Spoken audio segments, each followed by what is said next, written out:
Nós somos a Rádio e TV Imprensa. Uma emissora 100% digital. 100% digital. Música, entretenimento e informação com credibilidade. Direção-geral do jornalista Ferreira Leite.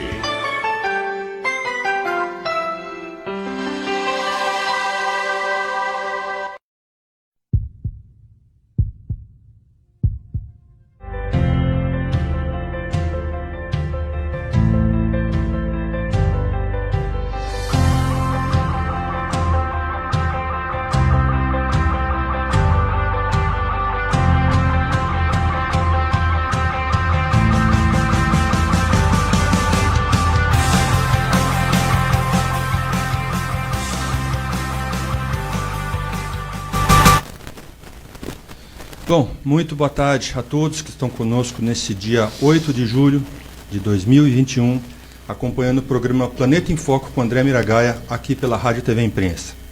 A Rádio TV Imprensa, que tem como editor-chefe o jornalista Ferreira Leite e tem na sua equipe técnica de produção o Jefferson Santos. Você pode participar desse programa, que é ao vivo, né, através do WhatsApp 12 99 128 7070. Repetindo, 12 99 128 7070. Bom, o programa Planeta em Foco tem como objetivo debater, levar informação sobre temas ambientais, sobre turismo, sobre políticas públicas, com uma linguagem acessível ao grande público. E pretende manter sempre um canal aberto, né, com as pessoas, com os nossos ouvintes, pelas redes sociais, no WhatsApp e pelo Facebook. Para perguntas, sugestões, manifestações de todos vocês que estão nos acompanhando aí. Esse programa tem o apoio e o oferecimento da Dutrafer, né, que é um novo conceito em gestão de resíduos sólidos. O grupo Dutrafer presta serviços de gestão de resíduos industriais com uma forte atuação nas empresas da região do Vale do Paraíba e no estado de São Paulo, abrangendo também sistemas corporativos em todo o Brasil. O grupo Dutrafer adequa cada projeto da sua empresa à necessidade do seu cliente, implantando desde a coleta seletiva de resíduos, a educação ambiental, projeto de gerenciamento de resíduos e mais uma série de especialidades necessárias para uma gestão de resíduos eficaz e consciente. Tudo isso garante com que o grupo Dutrafer tenha excelência no que faz, e isso permite que o cliente tenha não só resultados financeiros, mas também resultados ambientais. Grupo Dutrafer, um novo conceito em gestão de resíduos. Bom, gente, boa tarde a todos vocês. No programa de hoje nós estamos recebendo aqui o Jefferson Rocha de Oliveira, da ONG IEPA, que está hoje na vice-presidência do Conselho Municipal de Meio Ambiente de São José dos Campos e ocupa uma cadeira da sociedade civil também no CONSEMA, que é o Conselho Estadual do Meio Ambiente. Boa tarde, Jefferson, obrigado pela tua presença. Imagina, André, boa tarde a todos os... Boa tarde, bom dia e boa noite, que nós não sabemos, né? Qual o horário que as pessoas... Fica... né? Então, exatamente. Aprendi isso com um jornalista um dia. Uhum. Então, é um prazer estar aqui com vocês, aqui no programa, né? Parabenizo a iniciativa. Nós que... Posso dizer que cresci, né? Aprendi o pouco que eu conheço de meio ambiente, muito aprendi com vocês. Particularmente você, Flávio Mourão, Vale Verde... né, o próprio Kiko, né, o da Dutrafer. Então nós temos aí um prazer gigante estarmos aqui e tentar colaborar, né, com a nossa questão socioambiental do município e da região metropolitana, que nós não podemos perder esse foco também, né, que hoje nós somos uma região metropolitana. É isso aí. Bom, e hoje a gente tem uma convidada ilustre também. Nós vamos conversar com a doutora Luciana Gatti, do INPE, ela que é graduada e mestre em Química pela USP de Ribeirão Preto, fez seu doutorado pela UFSCar, e foi docente da UFSCar até... Só perdi um pouquinho. Ela fez seu doutorado na UFSCar. A doutora Luciana Gatti hoje trabalha no INPE, né? Ela já trabalhou no IPEN, no Instituto de Pesquisas Energéticas e Nucleares, por 19 anos. Ela está no INPE desde 2015, onde ela coordena o Laboratório de Gases de Efeito Estufa, na Coordenadoria Geral de Ciências da Terra, do INPE. A doutora Luciana Gatti também coordena, olha, Jefferson, que legal, ela coordena um grande projeto internacional na Amazônia desde 2004, né, que faz as medidas de gases de efeito estufa com um avião de pequeno porte, e ela tem inúmeros artigos publicados sobre o balanço de carbono na Amazônia e os fatores que interferem nesse balanço, né? As queimadas, os desmatamentos. E, bom, boa tarde para a doutora Luciana Gatti, que já está com a gente aí em primeiro lugar. Parabéns, é um grande orgulho para todos nós brasileiros, né? Que temos aí a sua presença não só nesse programa, mas também temos mais uma pesquisadora com publicação em revistas de renome como a Nature.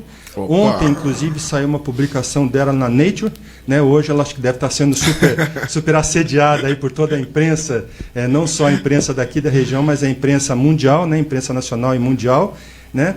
E ela tem um trabalho extremamente conceituado e de bastante relevância. Então, boa tarde, doutora Luciana. Eu agradeço mais uma vez aí a tua presença e a tua colaboração de estar aí hoje com a gente para a gente fazer esse bate-papo.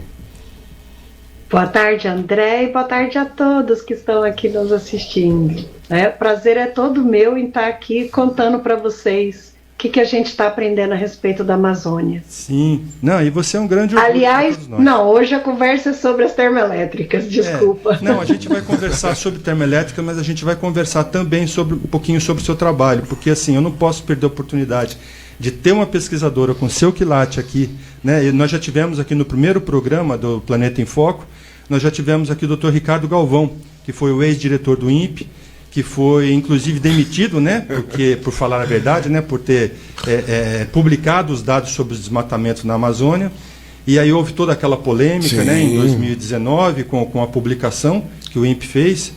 Inclusive tentaram associá-lo com esquerda, tentaram associá-lo eles com ONGs internacionais. Enfim, fizeram Mas dá licença, André, como diz o Porchat, né? Falar em ciência está perigoso. Falar em ciência está perigoso. Então hoje a gente tem a doutora Luciana Gatti aqui do INPE com a gente. Ela que também conhece sobre energia, que ela já trabalhou no IPEM, trabalha hoje no INPE, trabalha na Amazônia, trabalha com essa coisa de balanço de carbono. Doutora Luciana, eu não vou te chamar de senhora, primeiro porque eu sou mais velho que você. Acho que não. Eu acho que eu sou, mas tudo bem. Depois a gente resolve isso. Mas, mais uma vez, assim, é um grande orgulho estar com você aqui presente com a gente. Eu te agradeço muito. Eu sei que hoje você deve estar maluca aí, com tanta gente te ligando, com tantas revistas internacionais, imprensa mundial aí te ligando por conta dessa publicação ontem. E eu queria que você falasse um pouquinho desse trabalho que você está fazendo lá na região amazônica, desse balanço de carbono. O que é isso? Né, para a gente poder dar a dimensão desse trabalho e a importância que esse trabalho tem, não só para a gente que está aqui na região sudeste, mas para todo o planeta. Né? Porque é extremamente relevante e importante esse trabalho que você está fazendo. Olha, primeiro que eu que agradeço a oportunidade de estar compartilhando o que a gente está descobrindo, né? Porque de nada adianta a ciência se ela não chega até a população e não vira mudança na vida da gente, né? Então, esse é o objetivo número 1, é compartilhar, né? E compartilhando com vocês, a gente tem 2 resultados muito importantes, né? O primeiro é descobrir o que a Amazônia realmente representa para o planeta, né? Em termos de gás carbônico. Nos balanços globais de gás de efeito estufa, se acredita que a Amazônia consegue remover 20% de CO2 na atmosfera do total de todas as florestas no planeta. Então, nesse aspecto, essa notícia é muito negativa e isso faz as pessoas pensarem que o trabalho que a gente tem que fazer de reduzir a emissão é maior ainda. Porque hoje as emissões na Amazônia já são maiores do que o que a floresta está conseguindo remover da atmosfera. Essa é a primeira má notícia. A segunda má notícia é que a gente descobriu um efeito secundário do desmatamento. Vamos chamar o efeito primário que todo mundo conhece. Você desmata, tira as madeiras mais nobres, os troncos maiores e vende, na maior parte das vezes ilegalmente. E o resto você espera secar 2, 3 meses e taca fogo. Então aí se calcula a emissão, né? O que a gente aprendeu é que existe também um efeito indireto que provavelmente é maior ainda do que esse efeito direto. O que a gente está chamando de efeito indireto? As regiões mais desmatadas, nós observamos uma redução de chuva muito importante, principalmente durante a estação seca. Porque as árvores, elas jogam vapor na atmosfera, então elas estão ajudando a fazer essa chuva, que inclusive vem aqui para nós. Então a Amazônia faz parte da nossa vida também, número 1. Número 2, a gente desmatando está indo menos vapor para a atmosfera, e quando a árvore ela joga esse vapor para cima, a água sai do líquido para o vapor, ela está roubando energia na forma de calor, então ela ajuda a resfriar. Bom, se nós estamos desmatando, nós estamos, por tabela, reduzindo a chuva e aumentando a temperatura. E esse fato acontece primeiro, em maior intensidade, na estação seca. Então imagina árvores típicas de uma floresta tropical úmida. São árvores que estão aí para abundância de água, um clima ameno, né, temperatura amena.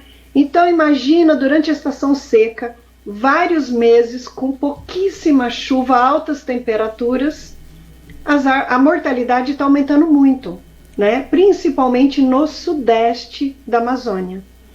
E quando a gente vai calcular o fluxo de carbono, na região sudeste, a gente vê que a floresta, assim, as emissões estão maiores do que a absorção. Quando eu falo a floresta, eu não estou falando das emissões de queimada. A gente colocando todas as emissões, tudo junto, toda a Amazônia, ela é mais fonte do que sumidouro.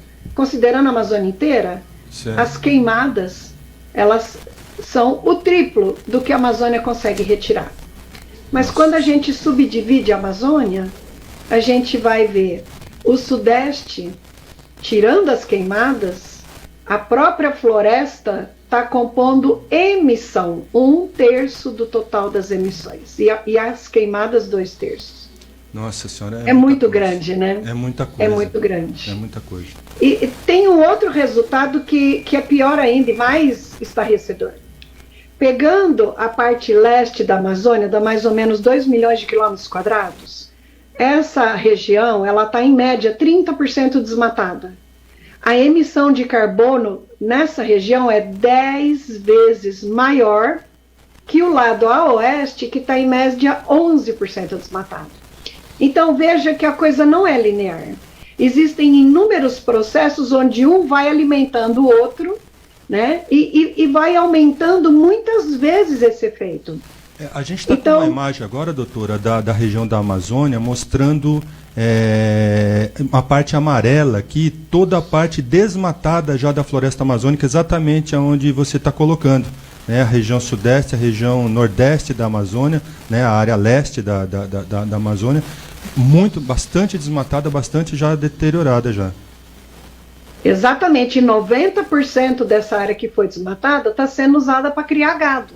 Sim. Hoje, quase 40% da produção nacional, né, a criação de gado, está na Amazônia. É um absurdo, a gente está trocando chuva por bife. E nem estamos trocando, né, porque a carne está tão cara, o pessoal está mais exportando do que vendendo aqui. Né? Então... Pode continuar, doutora. Então, essas coisas é importante a gente tomar ciência, porque, veja, se a gente está emitindo 10 vezes mais gás carbônico para a atmosfera, né, com um desmatamento que é o triplo, você vê que a coisa não é linear. Então, imagina uma floresta tropical úmida, que começa a secar, né, num estresse enorme, falta de água, a temperatura muito alta. O pessoal que desmatou uma área e taca fogo, a floresta que não foi desmatada está super seca. Então o fogo avança na área que inclusive não foi desmatada, e aí ela também está emitindo carbono.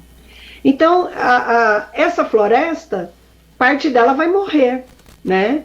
Então ela vai emitir mais ainda ao longo de muito tempo. Então vamos pensar o ano que vem? O ano que vem já vai ter menos chuva, mais temperatura e a floresta vai queimar mais ainda. O próximo ano vai ser pior. Veja, é um ciclo que uma coisa vai alimentando a outra. É um efeito e só dominó, vai intensificando, né, cada vez mais. É um efeito dominó, né, doutora? Porque uma coisa acaba sendo uma consequência da outra. Você vai retirando a vegetação, essa vegetação vai se deteriorando, né, ali no meio da floresta, já emite carbono, já emite metano, já emite uma série de gases, e depois você ainda tem as queimadas que vêm ainda, que é para piorar ainda muito mais a situação, né, doutora? Exatamente, essa ideia do dominó, ela é perfeita, porque uma coisa vai levando a outra na natureza, tudo está conectado. Então, quando a gente pensa em tomar alguma ação, essa ação vai gerar uma outra consequência, que vai gerar uma outra, que vai gerar uma outra. A gente tem que estudar muito antes de tomar uma decisão. As decisões não podem ser com pensamentos simplistas, não estudando todos os aspectos que é possível, que hoje a gente já conhece. A gente tem que ter muita responsabilidade. Veja, os rios estão secando, nascentes estão secando, e isso impacta, né, toda a economia nacional. Impacta o agronegócio, porque a produtividade diminui, porque nós estamos diretamente impactando a chuva. Veja, nós temos as mudanças climáticas que já estão fazendo um efeito sobre a chuva, mas a gente também tem o desmatamento da Amazônia que está contribuindo com isso. Observa o quanto nos últimos 3 anos reduziu de chuva e o quanto o desmatamento aumentou nos últimos 3 anos. Sim, sim. Tá perceptível, né, para todos nós. Exatamente. No nosso estudo nós temos 4 regiões. A região que está 37% desmatada perdeu 34% de chuva nos meses agosto, setembro, outubro. A região que está 28% desmatada perdeu 24% de chuva agosto, setembro, outubro. Vai tendo uma correlação. Já os lados a oeste, que estão 17%, 16% desmatados... Mas para aquela região do Acre, né? Vai o outro lado da Amazônia. 20%. E por quê, né? Porque a chuva, ela vem, né? As massas de ar vêm do oceano, elas entram na Amazônia trazendo umidade. Né? E aí você começa a chover. Pensa numa caixa d'água com chuveirinho embaixo. Está chovendo, você precisa realimentar a caixa d'água, você precisa encher ela de novo para a chuva, né, ir caminhando e chegar até aqui a gente. Sim. Né? E essa é a grande circulação. Certo. Então, se a gente está cortando as árvores que ajudam a reabastecer essa caixa d'água, logicamente que ela vai estar mais vazia. Né? Então, até para o pessoal que está nos assistindo, doutora, para eles entenderem, o que a doutora está falando é essa questão dos rios voadores. Sim. Né? Você tem a umidade Exato. que vem do oceano, que cai sobre a floresta transpira, porque ela puxa a água do subsolo, transpira, evapora, joga toda essa umidade para a atmosfera, né? Os ventos jogam essa umidade toda na direção da Cordilheira dos Andes, bate na Cordilheira dos Andes, isso retorna para o Brasil e entra pela região centro-oeste e a região sudeste do Brasil, principalmente. Então, esse desmatamento lá, doutora, vai afetar em muito a questão das chuvas aqui na nossa região, né? E isso pode afetar muito, assim, a disponibilidade hídrica, isso é, a disponibilidade de água nos nossos rios, né, doutora? Eu estou falando errado ou está certo? Não, você está falando super certo. Veja como nós estamos com problema no Brasil inteiro, os reservatórios estão, e nós estamos batendo recorde em cima de recorde, e o desmatamento também, recorde em cima de recorde. Vamos vendo como tudo está correlacionado, né? As coisas, tudo uma provoca a outra. Mas aí qual é a grande solução que se imagina para resolver o problema? Que são as mudanças climáticas que estão trazendo termoelétricas, para jogar mais gás carbônico ainda na atmosfera. É uma loucura, né? Porque assim, se a gente está com esse problema por conta do gás carbônico que a humanidade vem jogando na atmosfera, não só gás carbônico, como metano, N2O, a solução não pode ser jogar mais gás carbônico na atmosfera. Sim. Nós só estamos piorando mais ainda o problema. Sim. Né? Doutora, deixa eu te perguntar uma coisa. Esse trabalho, essa medição de gases, desse teu trabalho que é feito na região amazônica, como é que é feito isso? Como é que faz a captação desses gases na região amazônica para vocês poderem fazer essa quantificação? Isso é, você saber quanto de carbono que emitiu no passado, quanto que está emitindo hoje, né? E assim, isso precisa de uma sazonalidade, isso precisa você fazer no verão, no inverno. Quanto tempo, mais ou menos, de medição você levou para você chegar em toda essa conclusão desse trabalho tão bacana que a Nature publicou? Eu dei uma lida nele hoje rapidamente, nesse trabalho que foi publicado ontem. Eu dei uma lida rapidamente nele, eu ainda vou me atentar, eu quero estudar, quero ler melhor esse trabalho, mas eu queria que você só explicasse para a gente como é que você faz a captação do ar ali para você identificar a quantidade de carbono que está no ar. Olha, a gente tem uma traquitana, né? Eu sou da época do gibi do professor Pardal, onde ele fazia aquelas engenhocas maravilhosas, né? E eu sempre olho para o nosso amostrador e eu lembro do professor Pardal, porque é um sistema, a gente chama de semiautomático, né? O piloto, quando ele está... Porque quem faz a coleta são aviões de pequeno porte. A gente tem parceria com o táxi aéreo, o aviãozinho ou é monomotor ou é bimotor, e aí ele sai do aeroporto, fica geralmente mais ou menos uns 100 quilômetros de distância. Então ele vai subindo, a coleta começa a 4,4 quilômetros de altura. 4,5 quilômetros e meio quase de altura? Tá.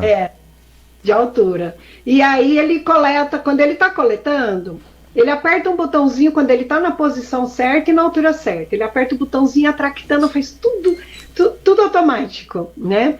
Tem duas unidades. Uma são compressores de ar que ligam, começam a empurrar o ar para dentro da outra unidade, que ela é cheia de frascos de vidro. Interessante. Né? Uhum. E esses frascos de vidro, eles têm, né, a ligação entre eles através do tubo e valvulinha no começo e valvulinha na saída. Certo. Então, liga lá e aí passa 5 litros de ar nessa tubulação que vai passando ao longo, sem estar dentro do frasco, para limpar o ar. Aí abrem a válvula da frente e a de trás desse frasco de vidro. Aí começa a passar ar, passa 10 litros, porque a gente meio que lava com o ar que vai ser coletado. Aí fecha a valvulinha de trás, o ar começa a ser pressurizado. Quando chega numa pressão X, a valvulinha da frente começa a fechar, e aí vem a mensaginha para o piloto, vai até a altura tal. E aí ele volta a descer quando chega na altura certa. Então ele vai coletando assim, ele vai fazendo uma espiral descendo, mas na hora que ele está coletando ele fica nivelado. Aí depois ele manda para a gente, através de um cargo aéreo, né? Chega no laboratório, a gente analisa aqui chega os gases as garrafinhas de estufa, CO2, e aí você vai... metano, N2O, CO e SF6, né? São os gases que a gente analisa. Depois disso é que a gente vai interpretar esses resultados, calcular o fluxo, né, se tem emissão ou se tem absorção de carbono.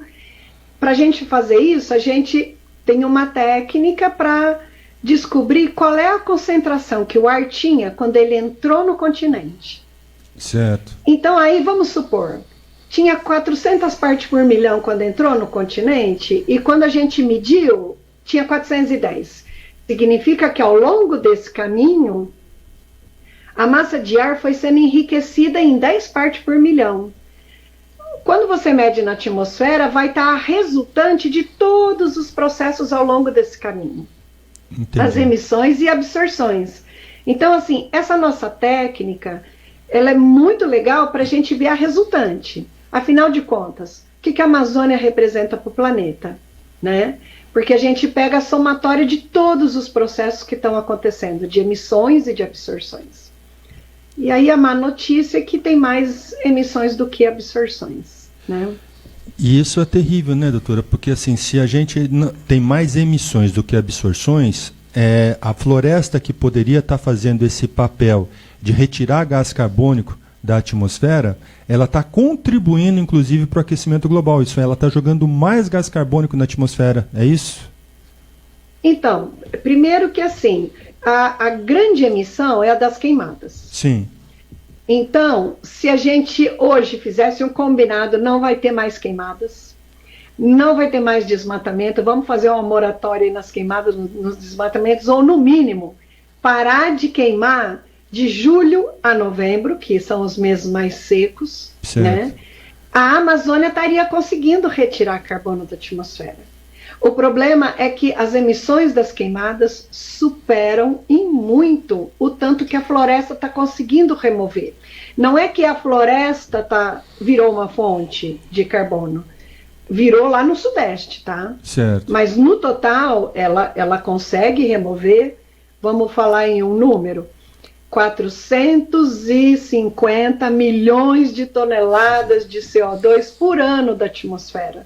450 milhões de toneladas. Exato. Certo. Mas o problema é que as queimadas estão jogando na atmosfera 1,5 bilhão de tonelada de CO2 por ano na atmosfera. A conta não então, fez. Se a gente não tivesse esse 1,5 bilhão sendo lançado em queimadas, a Amazônia estaria conseguindo, está removendo o CO2, né, nesses 450 milhões de toneladas. E ainda ia ter fôlego para se recuperar e ia melhorar isso. Ela está cada vez absorvendo menos porque o desmatamento ele fica mais concentrado em algumas regiões, né? O desmatamento está bem concentrado no Pará, no Mato Grosso, Rondônia. É o chamado arco do desmatamento, né? Está tendo uma intensificação grande no Acre, né? Ali no sul do Amazonas. Então, assim, o grande problema é que assim, a criação de gado está muito forte na Amazonas, né? E a gente pode usar outras terras. A Amazônia, ela gera muito mais economia para a gente em pé do que como pastagem. Sim. Inclusive, lá na Amazônia, o pessoal usa o dobro de área para a mesma criação de gado que em outros locais, né? Então, assim, é um mau uso muito grande. A Amazônia, ela é responsável por essa condição de natureza tão abundante, né, que a gente tem no Brasil, sim, mas que a gente mesmo está estragando. Exatamente. Né? Desmatando a Amazônia. A gente está matando a galinha dos ovos de ouro para comer a carne da galinha, né? E nem todos comem, né? Nem todos comemos. Exatamente. E nem todos temos acesso tem a isso. Tem muito agricultor que pensa que ele ter mais terra para plantar significa aumentar a produtividade. Mas, de maneira geral, essa mais terra, se é com desmatamento, está representando reduzir a produtividade de maneira geral, porque está reduzindo a chuva. E reduzindo a chuva, você tem perda de produtividade, né? Sim. Então, a gente tem que usar a ciência para poder entender o que está acontecendo, para poder ter políticas públicas para a gente construir um futuro melhor. Na direção que nós estamos indo, nós só estamos prejudicando o Brasil. Nós estamos construindo um futuro bem ruim para o Brasil. Sim. Eu chamo o que nós estamos fazendo hoje de plantar seca. Pois é. Não, e assim, o risco de savanização, né? A Amazônia perder essa floresta exuberante que ela tem e acabar virando uma grande savana, né? Uma grande, um cerrado, né? Vamos dizer assim, um tipo de vegetação de cerrado, que é uma vegetação muito mais seca, muito menos úmida do que a floresta amazônica, né, doutora? Exatamente. E se você pensar que lá no Sudeste, né, isso já está acontecendo, a mortalidade das árvores está maior do que ela está conseguindo absorver de carbono, nós estamos com isso matando a nossa galinha dos ovos de ouro, vamos dizer assim. A Mãe Natureza deu um dos maiores presentes, né, no planeta para os brasileiros. E os brasileiros não estão sabendo reconhecer isso. Né? Os brasileiros estão destruindo o presente que a Mãe Natureza nos deu atrás de riquezas que não são riquezas, são ilusão. Com certeza. Né? Porque... E bom, eu faço só fazer um comentário rapidamente, doutora. Eu vi uma notícia essa semana agora que me deixou ainda mais atordoado, que me deixou assim até revoltado, e até vou pedir para você nem fazer comentários sobre isso que eu vou comentar agora, porque você trabalha no INPE, né? E eu não quero mais que nenhum pesquisador seja prejudicado por conta de declaração.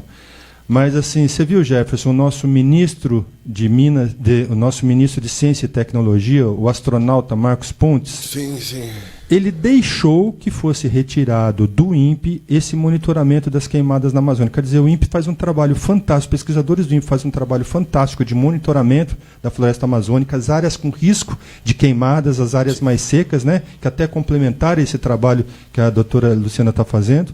E foi retirado do INPE, né, e foi passado para o Ministério da Agricultura. Quer dizer, você colocou o bezerro para o lobo tomar conta, né, para tomar conta do rebanho de bezerro. Quer dizer, é uma coisa absurda. E o astronauta Marcos Pontes, eu acho que ele está no mundo da Lua. Ele continua ainda no mundo da Lua. Porque, assim, como é que ele deixa isso acontecer com o INPE? Né? Como é que ele deixa isso acontecer? Esse tipo de pesquisa, esse tipo de informação é essencial que fique a cargo do INPE, que já vem fazendo esse trabalho. Até porque o INPE tem essa visão... A expertise, né, do INPE, exatamente. Né? Além da experiência toda que o INPE tem esse trabalho que é feito no país todo. O INPE tem monitorado o país todo. E o Ministério da Agricultura não tem tudo isso. O Instituto de Meteorologia também não tem toda essa capacidade que o INPE tem de fazer. Então, assim, hoje eu fiquei revoltado. Eu já estava revoltado com o Ricardo Salles, ele já saiu, já baixou um pouco meu nível de revolta. Agora eu estou revoltado com o ministro da Ciência e Tecnologia, que para mim fez um papel de banana, né? Que deixou que esse trabalho deixasse de ser executado pelo INPE para passar para o Ministério da Agricultura. Quer dizer, eu acho um absurdo isso. Prazer, viu, doutora? André, Oi, doutora. Perdão. Eu tenho uma notícia, né, que assim, essa história foi uma confusão danada, né, porque um fala uma coisa, outro fala outra, e a gente é questionado, e a gente, nossa, não estava sabendo disso, né, e realmente teve uma fala do diretor do INMET que disse que o INPE deixaria de dar essa informação, mas essa história, né, não é confirmada no INPE.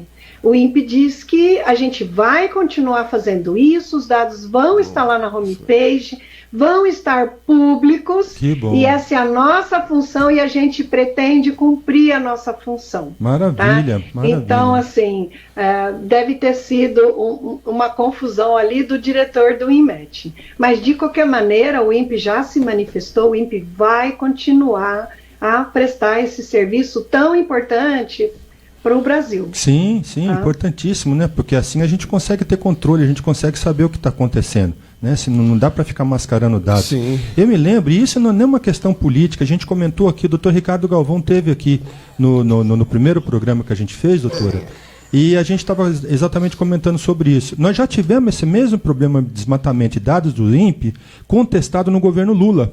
O presidente Lula, na época, contestou os dados do INPE, reclamou, xingou, falou e tudo mais, até que ele foi desafiado, se não me engano era o Gilberto Câmara, que era o diretor do INPE, e que até fez o desafio. Falou, vamos fazer o seguinte, vamos pegar um avião, vamos sobrevoar as áreas que o INPE está falando que estão desmatadas. Ele topou e foi lá, vamos sobrevoar as áreas e viu, e constatou em loco que as áreas realmente estavam sendo desmatadas, como os satélites estavam acusando. Então, André, eu queria até aproveitar a oportunidade, né? Eu fiquei aqui saboreando, né, e usufruindo da doutora Luciana, e me fez voltar um tempo atrás, quando nós estivemos na Amazônia. Sim. Né? Sim. Então eu diria que o nosso maior desafio é transformar o conhecimento da doutora Luciana, a academia, de uma forma que o cidadão, que o brasileiro entenda. E em política pública, isso, né? que para nós, sinceramente, quando eu estive na Amazônia, nós fomos visitar Urucu. Isso. Né? Saímos de Manaus 1 hora e pouquinho, sobrevoando. Eu, naquele momento, estava iniciando no movimento ambientalista, eu fiquei estupefato, porque é muito gigante, é muito grande. Sim. Então nós não temos, na verdade, uma noção do que seja a Amazônia. A dimensão, né? A dimensão. Eu lembro muito bem da floresta da nossa Mata Atlântica, e quando você chega na Amazônia, o interessante é que você vê uma árvore prima, né? É uma árvore parecida, com umas folhas gigantes, né? E você tem essa dificuldade nossa hoje da população entender. A partir do momento que a população entenda o que vem a ser isso, né? Transformar o ambientalês numa linguagem mais acessível, né? Igual um comentário, uma pergunta, até o esclarecimento para os nossos ouvintes aí que estão participando. A questão da Amazônia, doutora, a Amazônia é o pulmão do mundo? Infelizmente não. Infelizmente não. Mas isso eu estou colocando. Na verdade, o CEP a gente está chorando. Porque, porque são colocações. É desesperador ver. Gente, agosto, setembro é quase que só imagem de fogo nos jornais, né? Sim. E eu realmente choro na frente da TV. É muito, porque eu sei que o que a gente está fazendo está causando uma destruição e cada vez a situação da Amazônia está pior. Sim. A gente vê aquela imensidão de árvore, e realmente quando você voa, gente, aquilo parece um mar verde. Sim. Né? E quando eu comecei a trabalhar na Amazônia, eu pensava, nossa, que imensidão, né? Eu tenho certeza que a Amazônia é tão grande, ela vai conseguir compensar o estrago que nós estamos fazendo. Sim. E assim, foi muito difícil para mim chegar nesse resultado. Para ser sincera, esse resultado eu tenho há muitos anos, né? Mas eu ficava achando que tinha alguma coisa errada no nosso método. Então a gente foi desenvolvendo, a gente desenvolveu outros métodos, a gente foi melhorando, porque eu tinha muita resistência em acreditar nesses resultados. Sim. Mas assim, eles realmente são isso, né? A gente só publicou, meu outro artigo foi em 2014, demorou 7 anos, porque eu queria ter muita certeza, porque dizer para o mundo, né, que olha, a Amazônia hoje mais emite do que absorve, é de muita responsabilidade, é muito pesado, e eu não queria ser leviana, eu só queria fazer isso quando eu realmente tivesse certeza de que é isso mesmo. Eu até desenvolvi técnicas de comparação ali que estão lá no artigo para mostrar que realmente a Amazônia é uma fonte de carbono com 100% de certeza, né? Mas o problema é que esses 20% de desmatamento, eles não estão homogeneamente distribuídos, eles estão mais concentrados em algumas regiões. E como essas regiões emitem 10 vezes mais do que as outras, compensa demais. Então, assim, são essas regiões super desmatadas que estão fazendo toda a diferença. Sim.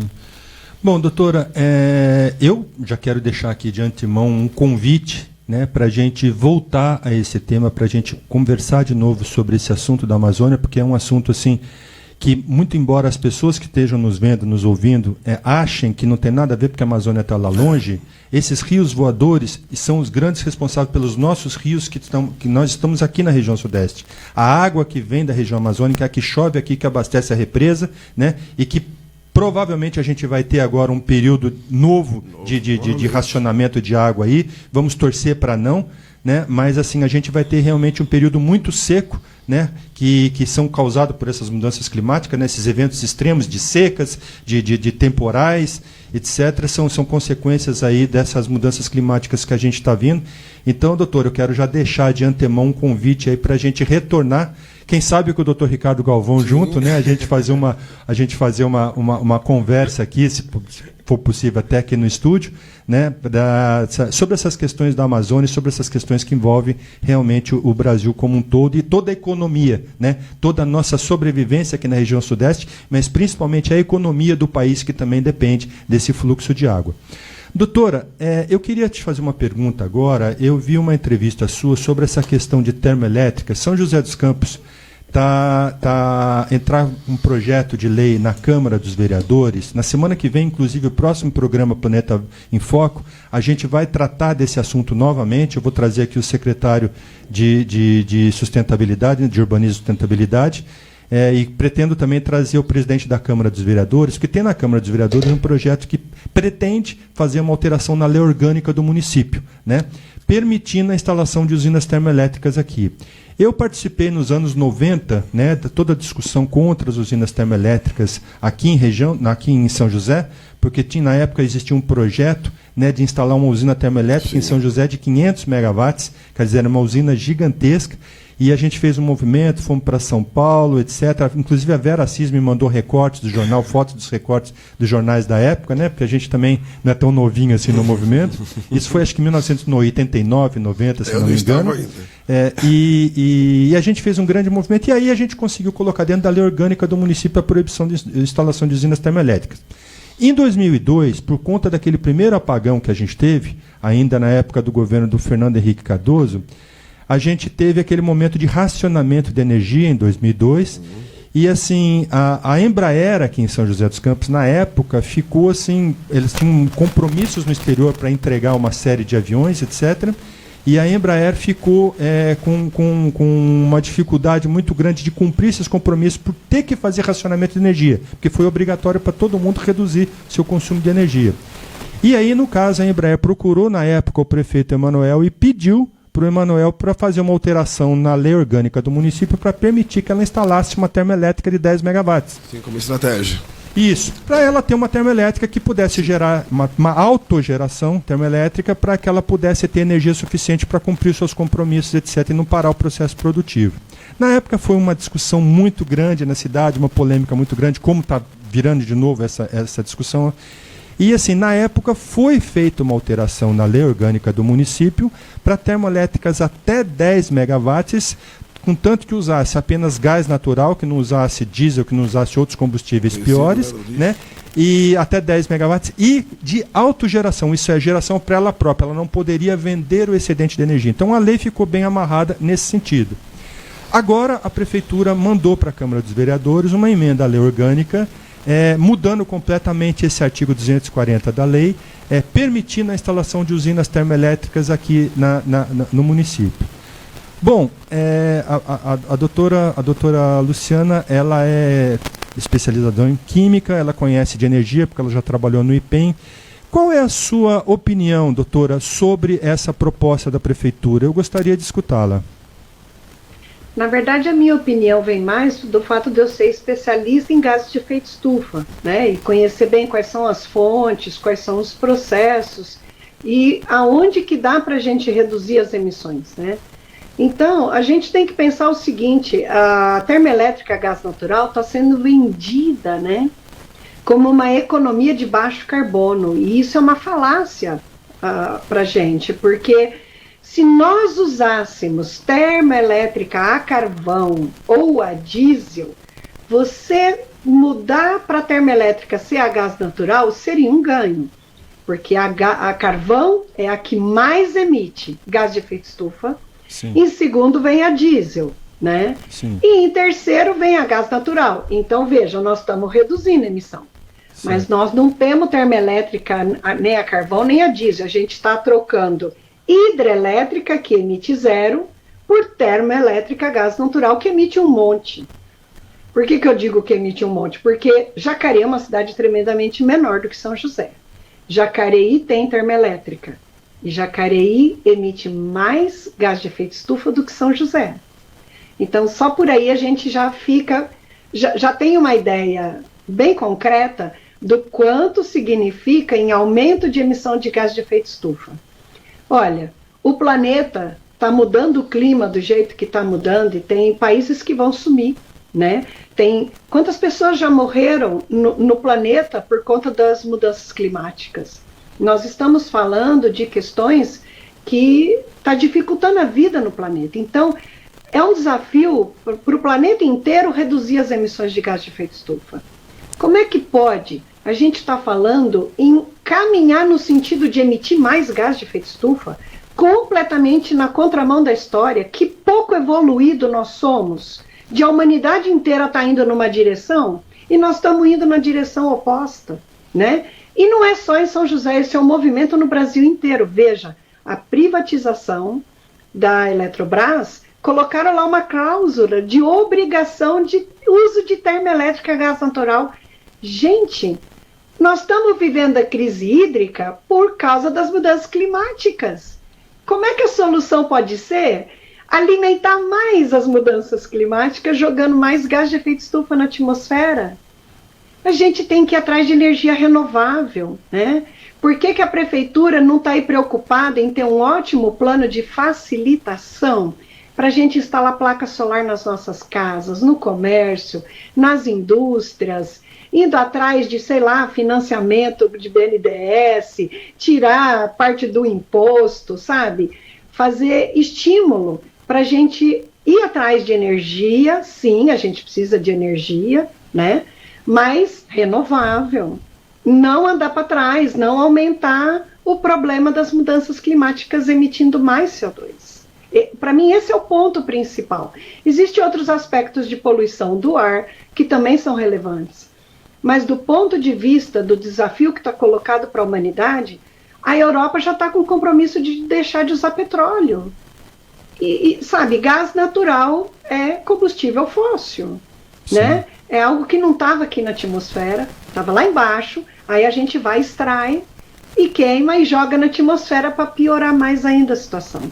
A gente tem que ser mais evoluído do que isso e buscar soluções inteligentes, e emitir mais gás de efeito estufa não é uma solução inteligente, não é economia de baixo carbono, e isso não é verdadeiro, sabe? Isso é uma capinha bonita para algo que é deplorável.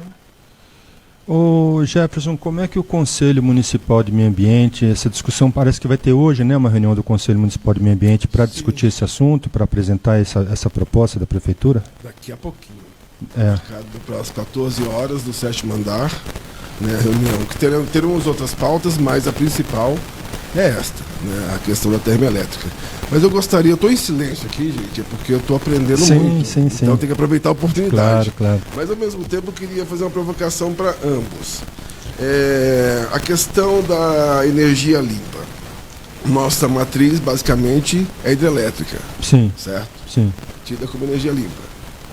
Ela tem os lagos, né? Sim. Eu tive o prazer com meus pais em 82, junho de 82, 3 meses antes da inundação de Sete Quedas. Sim. Conheci a cidade de Guaíra, que está inundada, aquela maravilha que era Sete Quedas. Então, mesmo isso antes, muito antes. A construção do Lago de Itaipu, né? Lago de Itaipu, isso eu tinha 14 anos. Eu cheguei na Vale Verde em 2001, por aí. Então, eu sempre tive minha dúvida, porque eu tenho aquela imagem de Sete Quedas na minha cabeça, aquela floresta gigantesca que foi inundada, né? Então eu tive dificuldade muito tempo em ter essa questão da energia limpa, a hidráulica, a hídrica, né, em relação a isso. A outra questão, as placas fotovoltaicas, energia elétrica que está vindo agora, os carros elétricos, viu, doutora? Até eu gostaria de pedir um esclarecimento e contribua também com os nossos ouvintes, as pessoas que estão nos acompanhando. Para a produção de baterias, nós temos que minerar em terras raras. São tipos de minério que são altamente causam um grande malefício. Desculpa. Tóxicos, né? Não só tóxico, para mineração. Ele é muito raro. Então você causa um dano gigante que nós não sabemos futuramente. Né? Então, a minha questão, quando eu estou ouvindo aqui, me permita, doutora, enquanto CONSEMA, representando a sociedade civil, você também tem que demonstrar e questionar e procurar esclarecimentos para a base da sociedade. Então eu queria saber de vocês um pouco disso, né? O que é sustentável? Tudo nós teremos um dia que minerar ou inundar, então a conta não fecha, certo ou eu estou errado? Vou passar para a doutora. Olha, primeiro que o que está mais urgente são as mudanças climáticas, né? Tem gente morrendo hoje por conta dos eventos extremos.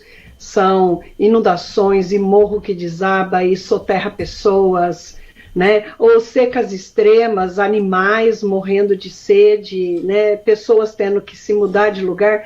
Hoje nós vivemos uma emergência climática. Então, a emergência se impõe. A preocupação primeira que a gente tem que ter é em reduzir emissão de gases de efeito estufa. Eu concordo plenamente com todas as suas considerações, mas a tecnologia, a ciência está aí para a gente ir minimizando a poluição, para a gente ir encontrando tecnologias, né, mais, vamos dizer assim, menos poluidoras. Né? Sim, que substituam. Né? Eu passei um mês lá nos Estados Unidos e eu fiquei numa casa, né, era um Airbnb, os caras construíram assim, uma casa conjugada. E eles tinham um carro elétrico na garagem e a energia elétrica deles vinha de painel solar e eles produziam 100% da energia que eles usavam, inclusive para o carro. E eu pensei, quando eu crescer, eu quero ser igual, que é o ideal, né? Sim. A gente tem que caminhar no sentido de pensar o seguinte, olha, o ser humano fez meio progresso. Né? Porque a gente só vê o conforto que a gente quer, as facilidades que a gente quer e não olha para trás o estrago que a gente está deixando. conforme a gente vai evoluindo e vai aprendendo, nós estamos percebendo todo esse estrago. Então, assim, está na hora da gente repensar o nosso modelo de viver aqui e começar a mudar e ter formas de vida, por exemplo. Meu carro é flex, mas eu só ponho etanol. Eu não ponho gasolina de maneira nenhuma no meu carro. Eu também. É uma questão de princípio, sim, né? Sim. Não me interessa se está mais caro, se está mais barato. Que bom que eu tenho condição de fazer isso, porque eu não quero, com o meu carro, jogar gás de efeito estufa na atmosfera. Aí eu reutilizo a água, eu pego água de chuva, eu faço compostagem, eu não como carne de vaca, porque 40% está lá na Amazônia. Sim. Queimaram o Pantanal ano passado do jeito que queimaram para criar gado. Sim, sim. Então, meu protesto é parando de comer carne de vaca. A gente vai mudando a nossa vida, né? Sim. E adaptando com tudo isso. Então, assim, hoje a bateria é um problema, com certeza a gente tem condição de desenvolver tecnologia limpa para resolver esse problema. Então, assim, para mim é uma questão de priorizar, né? Qual é a nossa emergência hoje? Então, nós vamos numa direção, vamos estudar e vamos desenvolver maneiras da gente ter, né, a nossa vida causando menos dano à natureza. Doutora, A gente tem que fazer isso, esse é o desafio colocado para a humanidade. Sim. Doutora Luciana, você, pela sua experiência também nessa área de energia, você tem noção hoje do gasto energético ou da demanda de energia que a cidade de São José tem para que justifique, né, essa proposta de instalação de termoelétrica na cidade para suprir essa demanda de energia? Você teria esse dado? Se não tiver, não tem problema. Isso aí eu vou buscar depois. Olha, eu não tenho de cabeça aqui. Eu fui verificar isso, né? Eu peguei os relatórios, eu fui verificar isso. Mas é assim, não existe a informação do quanto que vai reduzir, se vai deixar a gente numa situação complicada. Número 1. Número 2, a gente poderia estar fazendo uma campanha de instalação de placa solar nas residências, no comércio, né? A gente poderia estar indo atrás de outras alternativas menos nocivas. Sim. Aliás, é nada nocivo, né, a energia solar. Sim. A única coisa é o custo dela hoje para uma pessoa financiar a instalação. Exato. Ela vai sair mais barata ao longo do tempo, mas demora. Então, assim, que solução, por exemplo, vamos pensar no Brasil inteiro. Com certeza o BNDES vai financiar a construção de termoelétrica. É um absurdo colocar dinheiro público para financiar algo que daqui talvez 5 anos o mundo nos obriga a parar de usar. Porque, veja, hoje essa coisa está voluntária. Mas vamos imaginar, nós estamos indo para uma emergência climática. Vamos supor que a gente tenha um acordo global onde todo mundo está obrigado a reduzir X. E aí, a gente está investindo um monte em construir um parque de termoelétrica e vamos ter que abandonar. Então, por que a gente não gasta esse dinheiro hoje em construir parques de energia eólica, de energia solar? Não é inteligente investir em termoelétrica hoje. Nós vamos ter que parar amanhã. Isso é certeza. Que data é esse amanhã? Eu não sei se é 5 anos, se é 10 anos, mas investir recurso brasileiro para termoelétrica hoje não é esperto. Não é esperto. Jefferson? Oi? Quer comentar? Não, aqui está passando inúmeras informações. Sim. Concordo, doutor, eu concordo que nos falta, não só isso, porque hoje mesmo, antes de vir para cá, eu estava, né, fiz uma imersão nas últimas 24 horas para dar uma lembrada nos dados. E a comunidade europeia, na verdade o mundo, né, 70% a 75% é geração de termoelétrica. Não é que eu queira termoelétrica para São José. Sim. Mas a questão é que nós temos também que não colocar, como é que eu diria? Mas é isso que ela está colocando. Os ovos em todas as cestas, entendeu? Sim, claro. Não, mas assim, é exatamente e isso que ela está colocando. Estratégica. Que a Europa toda está mudando a sua matriz energética e a gente vê assim, muitos já abolindo a questão de energia nuclear, inclusive a França e a Alemanha, se não me engano, são grandes consumidores de energia nuclear, né? E que estão mudando a sua matriz energética. Eu acho que a doutora está comentando exatamente isso, que essa mudança de matriz energética por conta das mudanças climáticas que estão vindo, né? O Acordo de Paris, que os Estados Unidos está retomando agora o Acordo de Paris, graças a Deus saiu aquele idiota que era o presidente, agora assumiu o Biden, pelo menos já tá dando uma outra linha nessa questão do Acordo de Paris. E o mundo inteiro está caminhando nesse sentido de geração de energia mais limpa mesmo. Acho que é isso que ela está comentando. Sim, eu concordo, e se todo mundo está nessa vertente de mudança de geração de energia, o que eu entendo que a doutora está colocando é o seguinte: por que a gente vai andar na contramão e a gente vai incentivar energias, né, queima de fósseis para geração de energia, né? Sendo que a gente pode tentar criar novas possibilidades de geração de energia. Por exemplo, a solar. A eólica aqui no Vale do Paraíba, nem tanto, porque aqui a gente está numa região com pouco vento, né, uma região entre duas serras. Mas a energia solar de casa, né, essa caseira que hoje está muito caro, poderia-se ter política pública realmente para baratear esse tipo de tecnologia. Eu certo, concordo, doutora? Mas a questão, vamos falar no Brasil em termos mundiais, né? Por que não paga a nossa floresta em pé, então? Já que existe tanto interesse pela Amazônia, sim, né? Sim. Pela Amazônia, o nosso bioma, a Mata Atlântica, sim, nós temos 6%. Hoje a questão dos créditos de carbono... A minha provocação, desculpa, André, provocação e questionamento sobre isso é você ter um tratado chamado Tratado de Paris, né? Você tem, e a França tem 70% de nuclear e térmica. Entendeu? Então eu acho uma hipocrisia. Vamos falar português, claro. Hipocrisia. Se querem manter a nossa Amazônia, as nossas florestas, por favor, reconheçam e paguem para mantermos o nosso jardim, que é o jardim do mundo, como a doutora disse, entendeu? Então eu fiquei muito quieto esse tempo todo aqui, que vai passando. Porque, doutora, só para você ter uma ideia, eu nasci em Volta Redonda. Né? Então meu pai, não, a minha história, eu Companhia Siderúrgica Nacional. Isso, né? Eu sou geração Coca-Cola. Meu avô montou a CSN, meu pai se formou em Volta Redonda e veio construir as indústrias, né? Então, até eu conhecer a Vale Verde, o mundo para mim era indústria, né? Tanto é que, então por isso que eu sempre trago para a questão do cidadão, que também é a minha, porque nós temos a cientista, como eu tenho a doutora Fabiana, uma amiga que está com um belo trabalho em Ilhas de Calor, sim, que é uma coisa nossa aqui, que nós também temos um desafio gigantesco, né? Então, quando eu coloco essa posição, não questionando, mas provocando, é porque nós temos uma doutora Luciana, né, com um trabalho magnífico desse, dados, sim, nós estivemos, nesse caso, nós estivemos na Amazônia, vimos a dimensão daquilo, mas, ao mesmo tempo, não recebe o suficiente para mantermos a nossa floresta gerando a tal dos rios voadores. Desculpa, obrigado. Imagina. Doutora?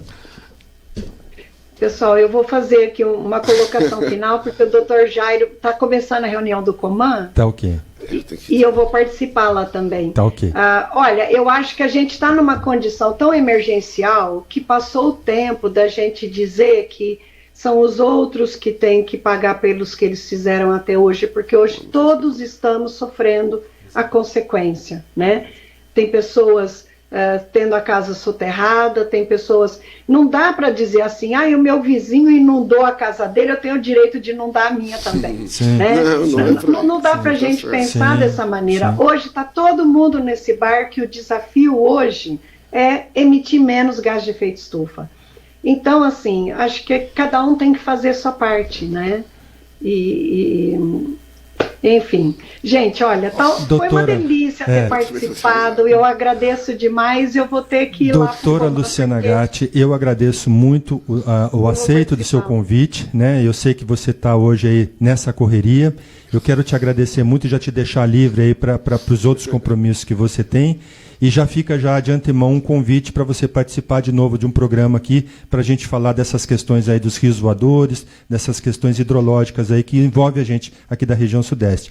Muito obrigado, doutora Luciana Gatti, essa especialista que hoje veio aí enriquecer o nosso debate aqui no programa. Obrigado mais uma vez pela tua presença, doutora. Eu agradeço muito, gente. Muito obrigado a vocês. Obrigado. Bom, Jefferson, estamos chegando no final aí de mais um programa, né? E eu preciso lembrar a todos que esse programa tem o apoio e oferecimento da Dutrafé, né? Que é um novo conceito em gestão de resíduos.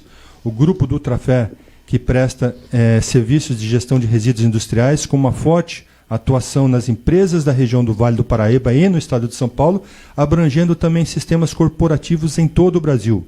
O grupo do Ultrafé adequa cada projeto da sua empresa à necessidade do seu cliente, implantando desde a coleta seletiva de resíduos, a educação ambiental, projeto de gerenciamento de resíduos e mais uma série de especialidades necessárias para uma gestão de resíduos eficaz e consciente.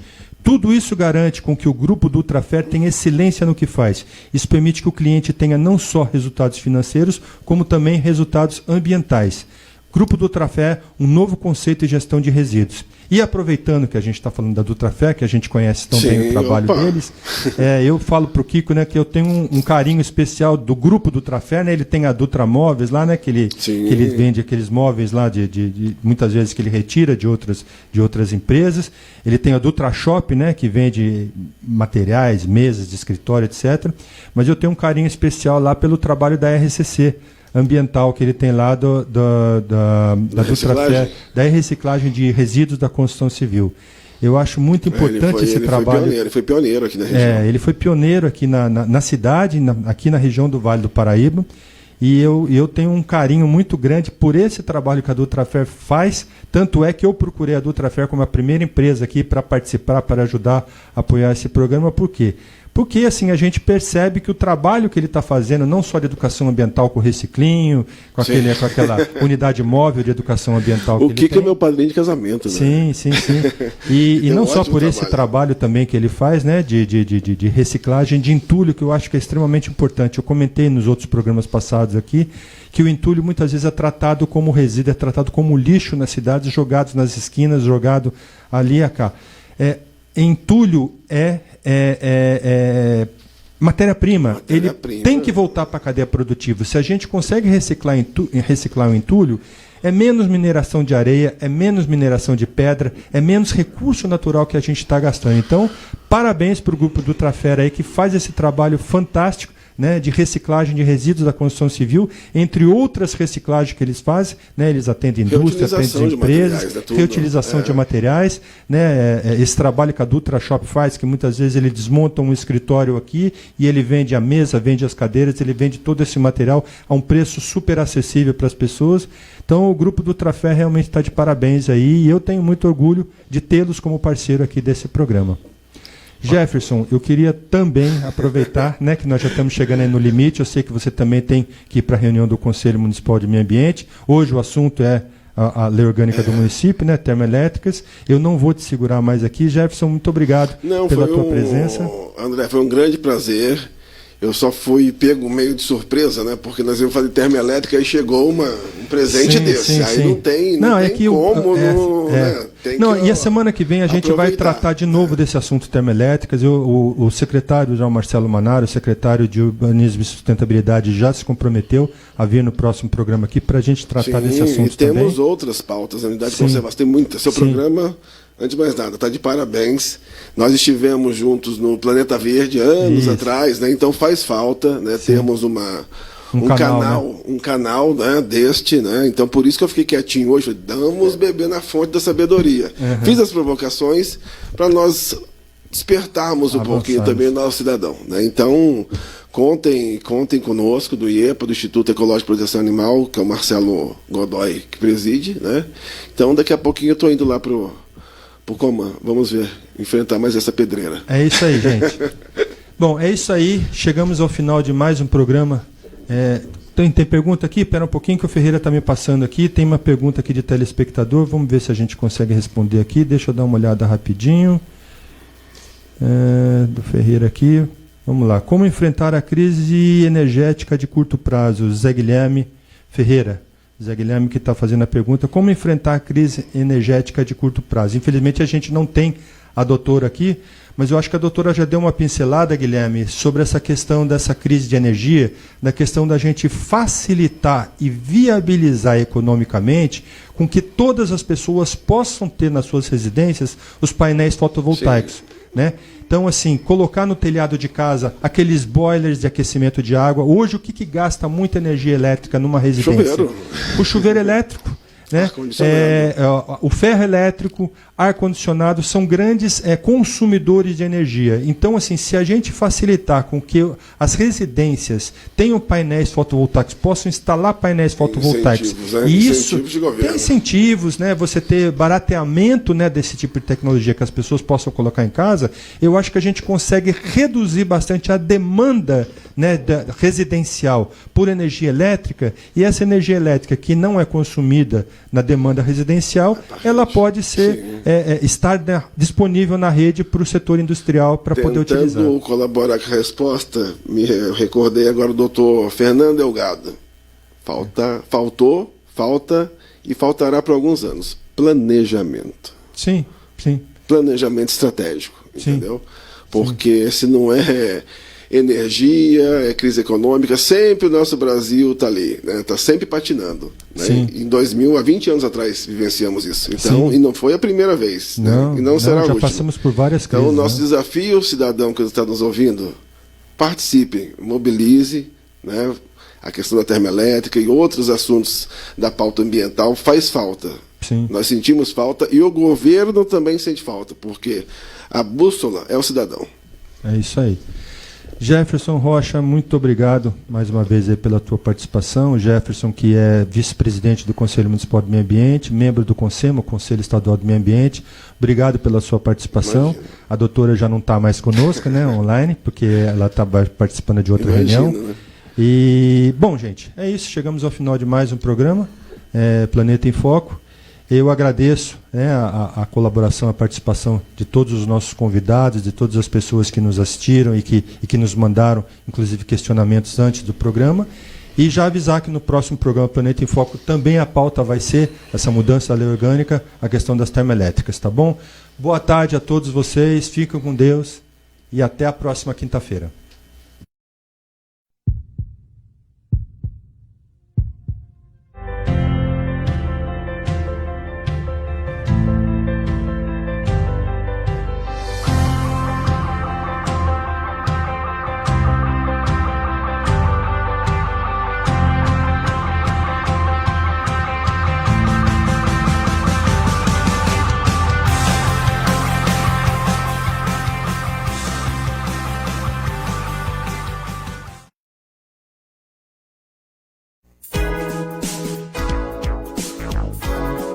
Nós somos a Rádio e TV Imprensa. Uma emissora 100% digital. 100% digital. Música, entretenimento e informação com credibilidade. Direção-geral do jornalista Ferreira Leite.